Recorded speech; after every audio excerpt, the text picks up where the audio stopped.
네, 박영수 특검팀의 90일 수사 기록이 오늘 검찰로 넘어갑니다.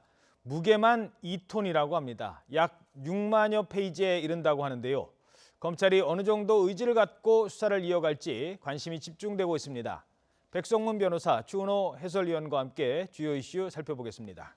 안녕하십니까? 네, 안녕하세요. 안녕하세요. 자, 이제 수사가 3라운드에 접어들었습니다. 특히 이제 검찰 수사를 하면 특검이 미진했던 부분, 못했던 부분을 이어가야 되는데 지금 관심을 제일 끄는 건 우병우 전 수석 아니겠습니까? 그렇죠. 근데 오늘 뭐 일부 언론에도 보도가 됐습니다만 전화 통화를 꽤 많이 했더라고요. 그것도 검찰 관계자, 검찰 고위 관계자와.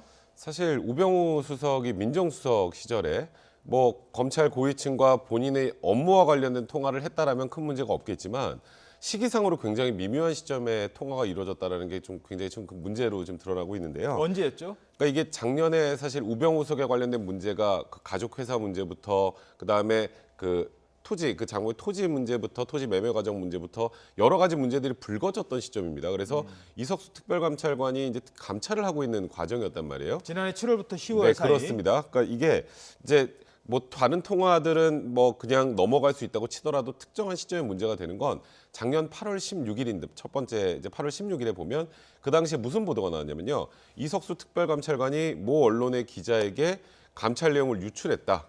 그걸 국기문란이라고 박근혜 대통령이 표현을 했었던 걸로 제가 기억을 하고 있는데 예.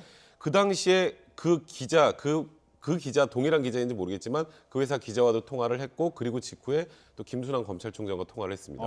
그리고 또 그 직후인 8월 23일에는 그 우병우 수석과 그 당시 이석수 특별감찰관에 대한 특별수사팀이 생겼죠. 윤곽근 고검장이 그렇죠. 그 팀장이 돼서 그 수사팀이 출범된 시점에도 김순환 검찰총장과 통화를 했어요. 그리고 또 그 이후에 8월 26일 날 보면 그 가족회사 정강에 압수수색을 하기 직전에 또 우병우 수석과 김순환 검찰총장이 통화를 했고요. 그다음에 또 가장 큰 문제는 작년에 10월 24일이죠. 그 태블릿 PC 보도가 되고 나서 그 다음 날 25일 날 이 특별사본부장이었던 이영렬 특별사본부장과 우병우 수석이 또 통화한 내용이 나왔고 그 당시에 청와대 관계자가 무슨 내용을 얘기를 했냐면 이 태블릿 PC 안에 연설문 또 관련된 국정홍보 자료들이 들어있었다는 얘기를 우병우 수석이 했다라는 얘기를 또 전원으로 흘러나왔단 말이에요. 그러다 보니까 이 검찰 특별사본부에서 수사를 과연 우병우 수석에 대한 수사를 진행할 수 있는 건가?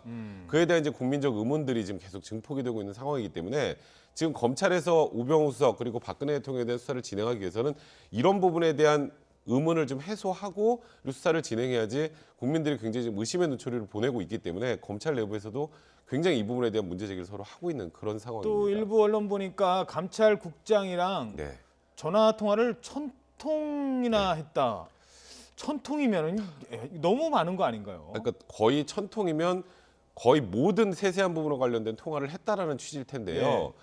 이제 그게 참 문제가 되는 건 일단은 감찰총장은 이렇게 얘기를 합니다. 그 당시에 진경준 검사장 문제부터 검찰의 개혁 문제와 관련된 통화를 우병우 수석과 계속 진행을 했다고 하는데 시기상으로 보면 우병우 수석이 물론 피의자는 당시 아니었지만 수사 대상, 물망에 오르고 있는 상황에서 우병우 수석과 계속 통화를 했다라는 게 과연 타당한가에 대한 문제가 하나 있고 또 작년에 이제 법무부 이제 국정감사 청문회 과정에서 우병우 수석과 이 수사와 관련된 문제에 대해서는 통화한 적이 없다, 논의한 적이 없다라 그랬는데 천여 차례 통화를 했으면 과연 그런 부분에 대한 논의가 전혀 없었을 것인가에 대한 의문이 드는데 다만 이게 통화 내역은 있지만 통화 내용은 나와 있는 게 아닙니다. 어떤 내용으로 통화를 했는지 정확하지 않아서 물론 검찰 내부 수뇌부나 억울할 수는 있겠지만 지금 국민적으로 굉장히 의구심을 보내고 우병우 수석에 대한 수사가 검찰에서도 그랬고 또 이번에 특검에서도 그렇고 좀 미진하다는 얘기가 나오다 보니 이런 부분에 대한 문제제기가 있는 것 같습니다. 예, 알겠습니다. 자, 그런가 하면 오늘 최순실, 장시호, 김종 이 세 사람의 재판이 이어집니다. 근데 장시호 씨의 경우 다른 피의자들과 달리 수감 생활을 아주 잘 적응하고 있는 것으로 알려지고 있죠. 몇 가지 얘기를 나눠보도록 하겠습니다. 특히 특검에 지난번 도움을 많이 줬다고 합니다. 일단 지난 청문회 때 얘기 한번 내용을 살펴보도록 하겠습니다. 장시호 씨의 좀 독특한 성격이라고 할까요? 그걸 알 수 있는 대목이 있는데요. 당시 안민석 의원과의 문담 내용 먼저 보도록 하겠습니다. 장시호 정인, 제가 미우시죠? 네. 인간적으로는 미안하게 생각을 합니다. 괜찮습니다. 하지만 이 사건은 개인의 문제가 아니라 네. 장시호 씨가 이모를 잘못 만난 운명이라고 생각을 하십시오. 네. 개인적으로 저를 미워하지는 마십시오. 꼭 뵙고 싶었습니다. 예. 자, 그런데 이제 참 그 특검에서 과연 어떤 그 조사를 받을까 했는데 네. 상당히 협조를 많이 했어요. 태블릿 PC, 제2의 태블릿 PC. 무엇보다도 그 대포폰, 박근혜 대통령과 최순실의 대포폰 번호까지 기억을 해서 알려줬잖아요. 아주 중요한 역할을 했어요. 사실 장시호 씨는 특검의 추궁을 통해서 이런 내용들을 알린 게 아니라 자발적으로 알린 게 굉장히 많습니다. 예. 그러니까 최초에 최순실 씨가 뭐 장시호 씨에게 뭐 요구를 해서 그 은행 대여금고에서 현금하고 뭐 평창 땅 문서를 찾아서 뭐 집사분한테 갖다 줘라. 이것도 자진해서 얘기를 한 거고 말씀하셨던 것처럼 제2 태블릿 PC 얘기, 그다음에 미얀마 K타운과 관련된 얘기, 거기다가 또 최근에 뭐 최순실 씨가 화장실 갈 때도 놓지 않고 간다는 그 시크릿백 안에 있던 인사 자료, 그 우병우석 민정수석실에게 전달된 걸로 추정된 인사 청탁 자료에다가 뭐 지금 조금 전에 말씀하신 그런 여러 가지들을 자발적으로 특검에 계속 이렇게 수사에 적극적으로 협조하고 있단 말이에요. 거기다가 지금 최근에는 특검에게 뭐 감사의 손편지까지 예. 쓰면서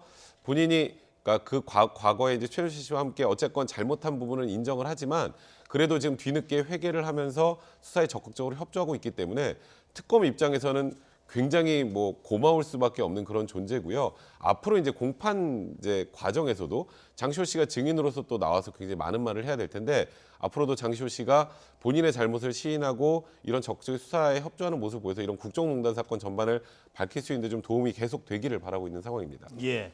그 특검에 감사의 손편지를 남겼다고 했는데요. 그 내용을 잠깐 보도록 하겠습니다. 의왕대학원에서 여기서 말하는 의왕대학원은 구치소죠. 네, 서울구치소 의왕에 예. 있습니다. 예, 그래서 의왕대학원이라고 표현을 한 것 같습니다. 특검 사람들 생각하면서 가끔씩 씩 웃곤 합니다. 2달 동안 여러 마음 써주셔서 감사합니다. 이런 편지를 썼다고 합니다. 그리고 교도관들한테 평소에도 언니 또는 뭐 오빠 이렇게 불렀다고 하고요. 그 조사를 받으러 온 지인에게 아유 잘 지내셨어요? 먼저 말을 붙이면서 여기서는요. 그냥 아는 대로 다 말씀하셔야 됩니다. 이렇게 조언까지 떴답니다. 그런가 하면 일부 또 이재용 회장을 만나서는 이재용 부회장한테는 안녕하세요라고 먼저 인사를 했다고 합니다. 그러니까 이재용 부회장이 수감생활 힘들진 않습니까? 라고 뭐 이렇게 얘기를 했다는 얘기가 일화가 전해지고 있습니다. 뭐 확인은 되지 않고 있습니다.